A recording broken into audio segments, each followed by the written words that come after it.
আমরা বিহারের একটা সন্তান, আমি কেন আমার বার্তা বোনার জাতির কাছে করতে পারি? আমাদের সদস্য এই 16 বছর আমরা যে আন্দোলন অত্যাচার হয়েছি, আপনারা জানতে পারবেন বাংলাদেশের কোথাও না কোথাও কেউ না কেউ অনেক অপরাধ করেছে।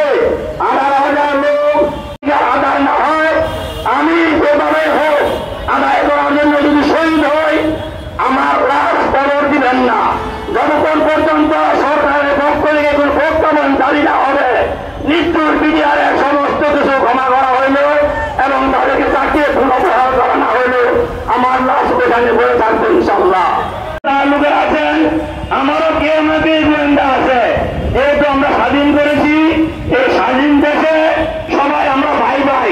এখানে আমি কাউকে নাম বলেছি না, অনুগ্রহপূর্বক আপনারা আপনাদের কর্তৃপক্ষের কাছে আমাদের যুক্তিক দাবিগুলি মেনে নিন। অন্যথায় আগামী 7 তারিখে আমরা দরকার হলে 2 কোটি লোকের থেকে 18,520 জন শহীদ হয়ে রাস্তায়। ইনশাল্লাহ কেউ ঘুরে রাখতে পারবেন না। এই বিডিআর 8 জন 400 বিএসএফ কে প্রতিহত করে আমরা বিজয়ের পতাকা ছিনিয়ে এনেছি। শুধু তাই নয়, কুমিল্লাতে কোনো এক সময় বিজয় কুমার নামে ক্যাপ্টেন আমাদের এক লোককে গালি দিয়েছিল, বাংলাদেশে দাঁড়িয়ে প্রকাশ করেছিল। আমরা সাথে সাথে তাকে হতাহত করে বাংলাদেশে নিয়ে এসেছিলাম। পরবর্তীতে ওরা অনেক ঘটনার বিনয় যারা খাওয়া বাচ্চারা করে নিয়েছেন। আমি দীর্ঘ 29 বছর 1 মাস 25 দিন চাকরি করেছি। যতদিন সীমান্ত গিয়েছি, ভারতের বিএসএফ 300 গজ ভিতরে নিয়ে চলাফেরা করত। ওদের পাকা রাস্তা আছে, ওরা পাকা রাস্তা ব্যবহার করা সহজ পায় নাই।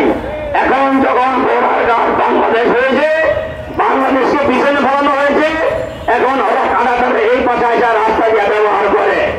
যদি এই বাংলাদেশ সাইকেলের নাম পিছনে ফেলানো হয়, আগামী একদিন এই গুজরাটে সরকার 29টা পদের ইন্ডিয়াতে আছে, এটা আরেকটা প্রদেশ হিসাবে নিয়ে নেবে যদি আমাদেরকে সুস্থ বিচারের মাধ্যমে সমাধান না দেন।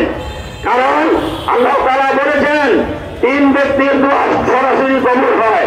প্রথম ব্যক্তির মা বাবা, আমাদের জন্য মা বাবা দোয়া করছে, অবশ্যই কবুল হবে। 2 নম্বর এতিম, আমরা 70-80 জন এখানে এতিম, অবশ্যই দোয়া কবুল হবে।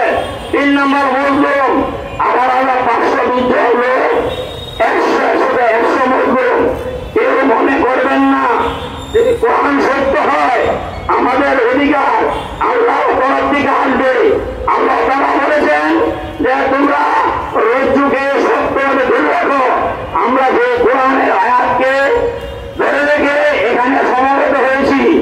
তবে আমাদের যে উপস্থিতি মনে করবেন না, কারণ লোহা মাটিতে পড়ে থাকে, মাটিতে পড়ে জং ধরে, স্বর্ণ সিন্ধুকে থাকে। এখানে যে কোনো লোক আছে স্বর্ণের থেকে উনি হীরা জহরতের বলে এটা মনে করবেন। অতএব আমাদের হীরা জহরত সিন্ধুকে রাখতে হয়, আমাদেরকে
দাঁড়িয়ে যাবো।